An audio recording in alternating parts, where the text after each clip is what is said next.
Invite Mr. Tom Lee, accountant from London.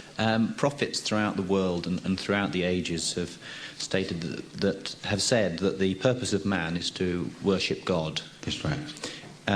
Can you tell me why they have come to this conclusion? Okay, thank you.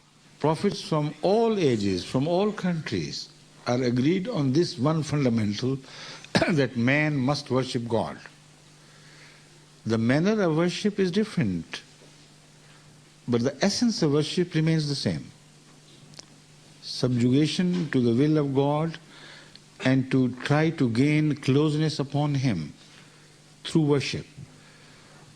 Now, the word worship is not perhaps sufficient to explain the meaning of what we are discussing. Islamic terminology is much better and expressive and leaves no room for any doubts. The Holy Quran uses the word of ibadah instead of worship. Worship may mean just to bow your head to some superior authority and prostrate yourself and pay homage to his greatness. The word ibadah does not mean that.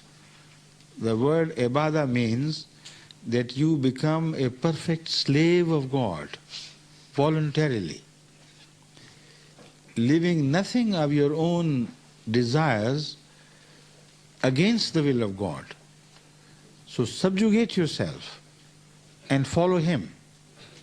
So the word ibadah also has the root meaning of following a path slavishly behind a leader. Whatever he does, you do.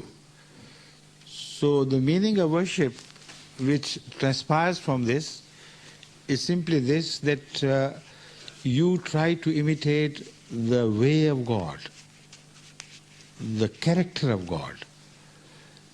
So you cannot worship unless you know who God is, unless you learn His attributes.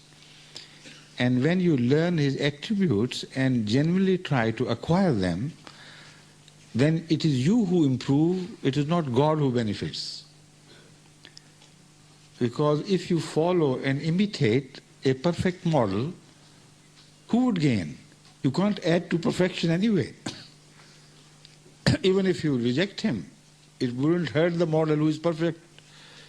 Even if you follow it, it will not add to the beauty of that model which is perfect. But it will be you who will begin to improve. And because God's attributes are described by the Holy Quran to be eternal and to be limitless, so the journey becomes an endless journey of constant evolution, but spiritual evolution in this case. So this is ibadah.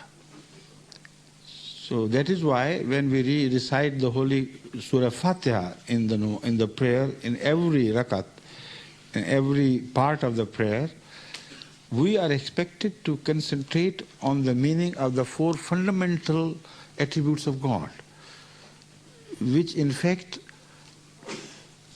cover all the rest of the attributes. They seem to emanate from them, which are, number one, Rabbul Alameen.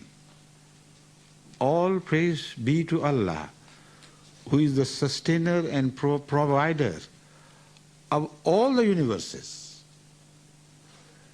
not only of man, of all the animals, all the things living or inanimate, the entire universe and all the universes which may be other than ours.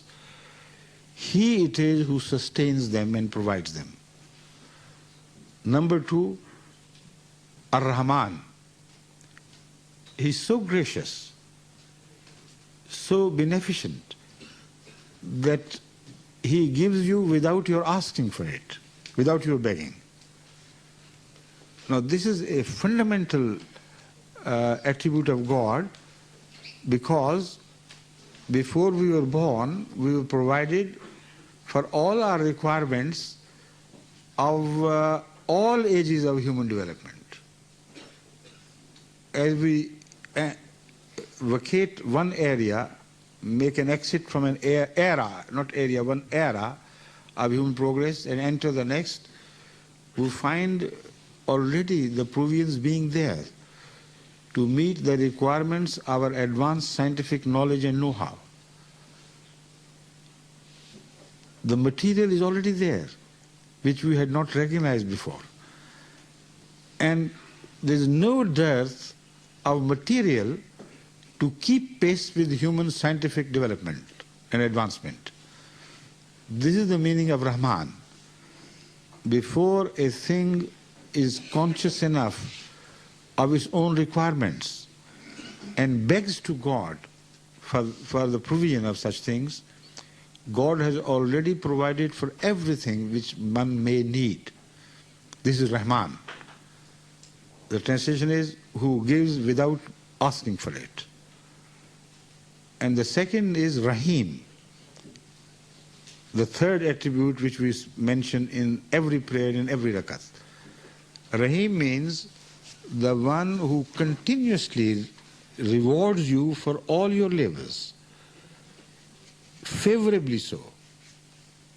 He rewards your labor more than it earns. And this is a constant attribute in operation eternally. So that one season of sowing is gone and another comes, and then the first one is repeated. Year after year after year, you are given new opportunities to put in labor and enjoy the benefits of your labor. This is Rahim. And Rahim means one who is not only beneficent, but who is also constantly so, and rewards you more than you have earned. The fourth is the Malik Yawmiddin. God is the master of the Day of Judgment, which means that whatever you do here, you will be held responsible and questionable for that in the next world to come, when all the proprietary rights will be returned to God, when you will be dispossessed of all the rights which were provided to you by God, then He will be the only master of that day. So you be careful of how you behave and conduct yourself in this world. After these four attributes, where we are taught to address God directly after this, Iyaka nabudu wa iyaka nasta'in. It is this word nabudu to which I was guiding your steps. It is ibadat, which means, oh God, if you are that perfect, if you are the creator of the beginning, if you are the provident of all that you have created, all the universes, if you are so beneficent, if you are repeatedly mindful of our requirements, and if you are the final judge, then whom else can we follow? Thee alone do we worship. Thee alone do we imitate. Thee alone do we try to follow in thy attributes. This is the meaning of worship here. But how can we do that? What power do we have? It is a difficult task. To follow a perfect model is no easy task. When you begin to do it, then you know the difficulties.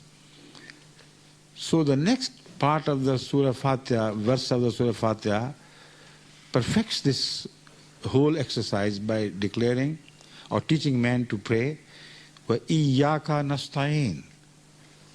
Thee alone we worship, and thee alone, from thee alone we seek assistance to be able to worship you, or worship thee if you use the archaic expression. So there's more to it, but I think that should be sufficient for the time being. The concept of worship in the Holy Quran is not just a lip service to or a homage to be paid to God. It is to improve your own quality by imitating his virtues and by entering a path of everlasting evolution.